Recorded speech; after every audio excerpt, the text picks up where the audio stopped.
The death of radio legend Kasem is at the center of a bitter family dispute. He died 4 years ago after a battle with a disease similar to Parkinson's.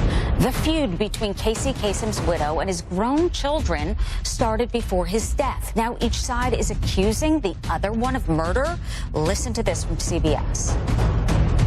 Jean killed my father. And when you say killed, do you mean murder? What she did led to his death. That's a lie. It's a flat-out lie. They killed my husband. They killed their father. Joining me now is Bob Bianchi, former prosecutor, host of Law and Crime. Bob, I know Carrie Kasem, who was in that clip, and she now makes it her life work to change laws to pass what's called the visitation bill, which allows grown children to see their parents even if they are remarried. So she is saying, look, this happens. I'm an adult. I had a good relationship with my dad. He lost some of his faculties, and she was no longer, her sister, and her brother, able to see their father. Yeah, well, first, good afternoon, Susan. It's great to be back on with you.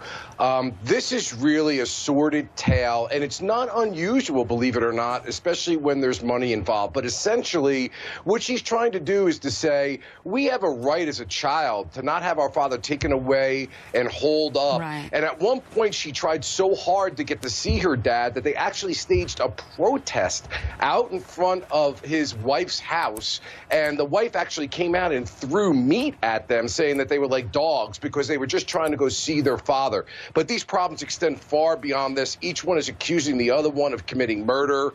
There's an issue about this medical directive that he had signed, which gave the children, the right to be able to terminate medical treatment, as well as all of the estate issues going on. It's a real mess. Yeah, there's a lot of issues involved here. In a second, I do want to play another clip in regards to the money aspect. But Carrie Kasem says, look, this isn't about money. I had a great relationship with my dad. So it's not like they were fighting and then the dad said, look, I don't want to see my kids. But she said she had a great relationship with him. But listen here to CBS. And I held him so tight. And I said, I have never loved anybody like I have loved you. She isolated him and tortured him. My dad was left to die in a facility. They chemically restrained him. They removed his hydration, his nutrition, and all proactive medical care. Not one decision was made by me. My dad was dying. And I looked at her and I said, Dad's not going to be here for very long. You should get to the hospital. And she said? She wouldn't talk to me. That's what she did. So, Bob, when someone is ill, you're allowed to have, I guess, medical care in the home. Does anyone monitor that if you have nurses coming in? Well, yeah, I mean, they have hospice scenarios and things of this nature, but that's not what went on factually here.